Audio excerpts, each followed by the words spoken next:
Uzun bir aradan sonra kitap incelemesi serimize kaldığımız yerden devam ediyoruz. Low Budget Talks'tan herkese merhaba.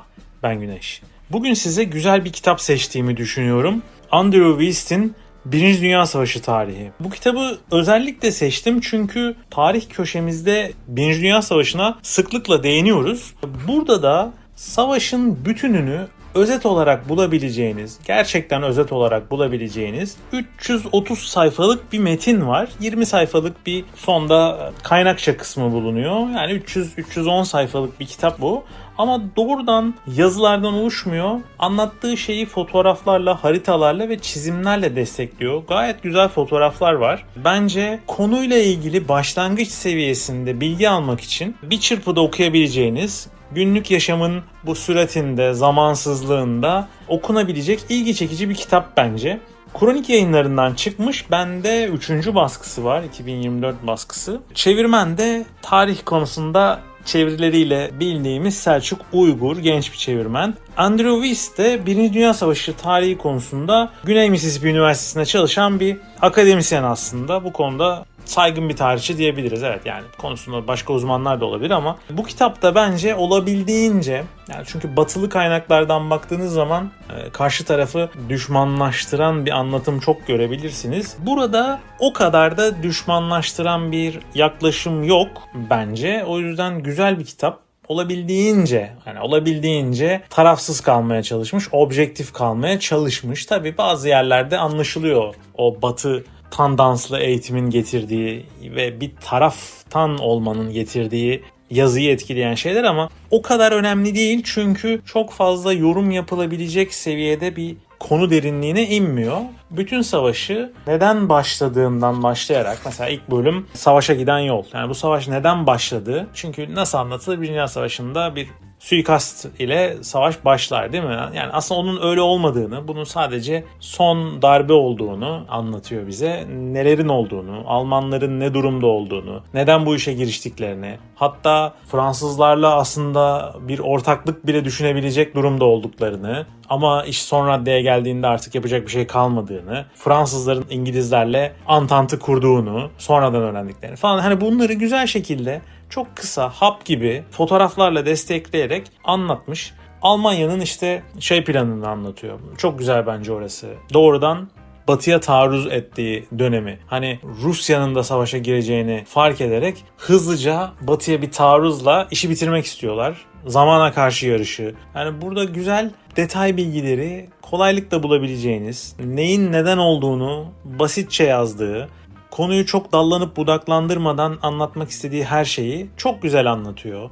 İşte savaşta Rusya'nın durumu, İtalya'nın durumu, Avusturya'nın durumu, hatta savaşa katılan Romanya, Bulgaristan gibi küçük ülkelerin durumu, Osmanlı'nın savaşları, işte Çanakkale Savaşı'nı, Mezopotamya cephesindeki olayları, her şeyi aslına bakarsanız objektif şekilde anlatıyor. Çünkü bizim eğitim sistemimizdekinden geçip, yani bizim eğitim sistemimizdeki tarih öğretisiyle bir şeyler öğrenip devam ediyorsanız Birinci Dünya Savaşı'nı Çanakkale'den ibaret zannedebilirsiniz. Son dönemde aldıysanız bu eğitimi de işte Çanakkale artı Kutulamare, hani bunlardan ibaret bir şeymiş gibi düşünebilirsiniz. Çünkü çok ben merkezci bir eğitim veriliyor ve bizim kazandığımız diyebileceğimiz yani savaşlar çok fazla ön plana çıkartılarak anlatıyor. Diğer hiçbir şeyin önemi yokmuş gibi anlatılıyor. Hatta yani o eski anlatı, işte Almanlar yenildi de yenildi sayıldık, yani biz yenilmemiştik falan, bunların aslında böyle olmadığını batılı kaynakları okuyarak öğrenebilirsiniz. Bu da onlardan biri. Çok özet şekilde, çok güzel şekilde Birinci Dünya Savaşı'nda ne olmuştu ya bir bakayım diyen biri için çok güzel bir eser. Bence çok beğendim. Hızlıca anlatıyor.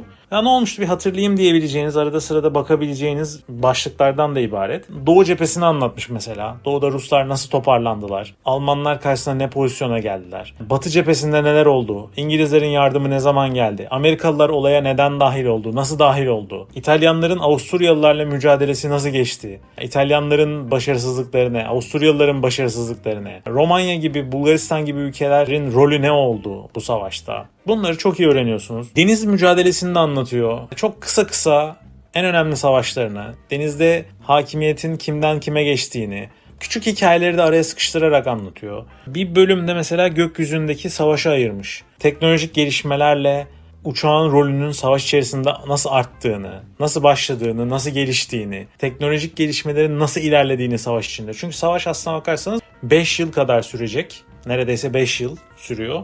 Ve bu süre zarfında nasıl gelişiyor? Uçak nereden nereye geliyor? Yani tahta bir iskelet ve gerilmiş sağlam kumaşlardan oluşan bir şeyden nasıl bir çelik makinalı tüfekli bir silaha dönüştüğünü, bomba atabildiğini. Çünkü savaşın ilk başlarında pilotlar beylik silahlarını çıkartarak birbirlerine ateş ediyorlar. Hani oradan nereye geldiğini anlatıyor.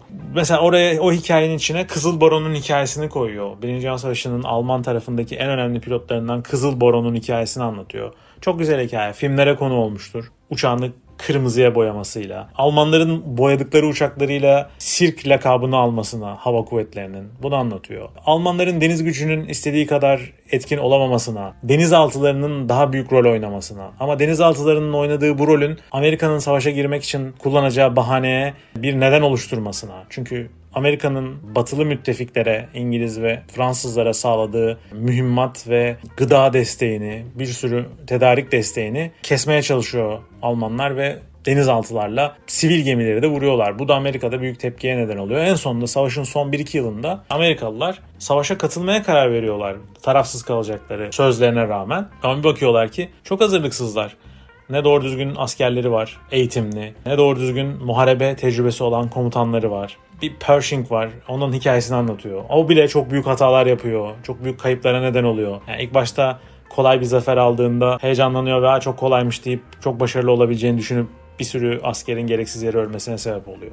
Bunları anlatıyor. Birinci Dünya Savaşı'ndaki teknik sıkıntılar, teknik bariyerler var Birinci Dünya Savaşı'nda. İkinci Dünya Savaşı'ndaki gibi değil. İkinci Dünya Savaşı'ndaki teknik gelişmelerle saldırı önemli bir hal alıyor. Yani saldırarak bir yeri hızlıca ele geçirip bozguna uğratabiliyorsunuz. Ama Birinci Dünya Savaşı'nda teknoloji gelişene kadar siper savaşlarıyla geçiyor. Siperler kuruluyor ve birkaç kilometrelik ilerlemeler için yüz binlerce insan ölüyor. İnanılmaz kayıplar, inanılmaz zayiatlar veriliyor ve sadece birkaç kilometrelik ilerlemelerle kazanılacak yerler için ve hiçbir anlam ifade etmeyen kişisel bazı komutanların hırs ve hevesleri için kayıplar yaşanıyor. Bunun da nedeni teknolojinin buna yetmemesi. Doğru düzgün tank kullanımı yok. Tank savaş içerisinde gelişecek ve bu nedenle de savunma hattı düzgün kurulduğunda bombardımanın da yetersiz olması nedeniyle, çünkü atılan bombaların çoğu ya patlamıyor ya doğru düzgün yere gitmiyor. Doğru kurulmuş siperler buna engel olabiliyor. Bu nedenle savunmanın ön planda olduğu, siperlerde korkunç hayatlar yaşayan bir genç nüfusun nasıl yok olduğunu çok güzel anlatmış kitap.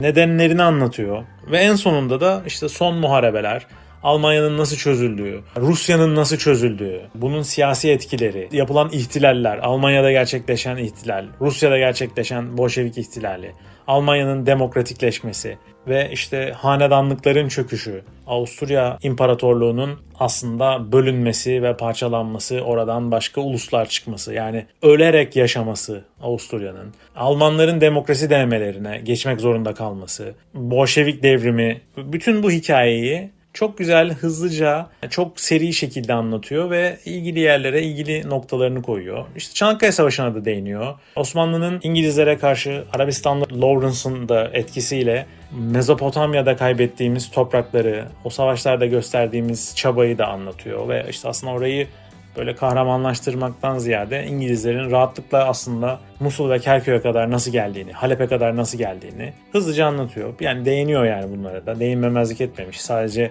Batı tandanslı, Batı cephesindeki olaylara değil, bütün cephelerdeki olaylara değinmiş. İşte hava kuvvetlerinin nasıl kullanıldığından bahsetmiştik. Onu anlatıyor. Almanların bunu nasıl bir korku unsuru olarak kullandığından bahsediyor. Yani bazı özet bilgileri vermeye çalıştım kitapla ilgili. Bunları çok güzel anlatıyor. Sonunda da bu savaş bittikten sonra bu savaşın Versay Anlaşması'nın nasıl imzalandığı, İtalyanların ve Rusların Almanlarla birlikte aslında, yani Almanlar zaten kaybeden taraf oldukları için ağır bir tazminata mahkum oluyorlar ve bir sürü kayıp veriyorlar. Bu doğru. Finansal olarak çok büyük zorluk yaşayacaklar. Ama İtalyanlar da kazıklanıyor. Onlara verilen Dalmaçya sözü tutulmuyor. Ruslar istedikleri tazminatı koparamıyor. Toprak alacaklarını düşünürken oradan Polonya peydah oluyor bir anda ve Polonya'nın denize açılacağı bir toprak onlara sağlanıyor ki verilen toprak tamamen Alman nüfusundan oluşan Danzig, bugün Gdansk olarak bilinen yerden bahsediyoruz. Bunun nasıl verildiği, nasıl masa üzerinde, kağıt üzerinde bu planların sonda yapıldığı ve bunun Almanları nasıl 2. Dünya Savaşı'na götürdüğüne dair ipuçlarını da bize veriyor. Hitler'in yükselişine biraz anlatacak. Savaştan dönen ve askerlik dışında bir şey yapmamış olan genç nüfus geldiğinde büyük bir ekonomik krizde ne iş bulabiliyor ne bir şey yapabiliyor ve bunların nasıl sağ siyasette radikal grupların temelini oluşturacağı bir düzene geçtiğini ve bunun nasıl desteklendiğini de siyasi kısmını da yani işin anlatıyor. Bence bu konuyla ilgiliyseniz ve bir şeyler öğrenmeliyim, ben 1. Dünya Savaşı hakkında bir şeyler bilmek istiyorum dediğiniz noktada bir giriş kitabı olarak çok etkileyici bir kitap bence. Bu kitaptan sonra merak ettiğiniz noktalarla ilgili kitaplar alabilirsiniz. Yani işte nedir? Bu kitabı okudunuz ve deniz savaşlarındaki Jutland Muharebesi'ni merak ettiniz. Onunla ilgili bir kitap almalısınız. Ya da Çanakkale'yi merak ettiniz. Onunla ilgili bir kitap. Ya da siper savaşlarının ne olduğunu burada görüp dediniz bu çok önemli, buna bakmalıyım. Almanya'daki ekonomik krizle ilgili bir şeyi merak ettiyseniz yani bu kitap bir öncü kitap olarak bence doğru bir seçim olabilir. Hızlı okunuyor, resimli. Yani zaten kitabın önemli kısmını resimler kaplıyor. Kolaylıkla bitirilebilecek bir kitap bence. Kronik Yayınları çevirmiş. Kronik Yayınlarından çıkmış. Çevirmen de bu konuda deneyimli bir çevirmen tarih kitapları konusunda. Kronik de zaten tarih işinde önemli bir yayın evi. Güzel bir seçim olmuş. Bunun bir de bu seriye bağlamışlar. 2. Dünya Savaşı versiyonunda var. Farklı bir yazarın yazdığı. Onu da aldım. Onu da okuyacağım. Onu da okuduktan sonra bir kısa anlatmak istiyorum. Bence bu kitapla ilgili söyleyebileceklerim bu kadar. Merak ettiğiniz kısımlar varsa yorumlara yazarsanız sevinirim. Beni buraya kadar dinlediğiniz için teşekkür ederim. Bir sonraki kitapta umarım daha kısa bir ara sonrasında buluşmak üzere diyorum. Hepinize teşekkür ediyorum. Hoşça kalın.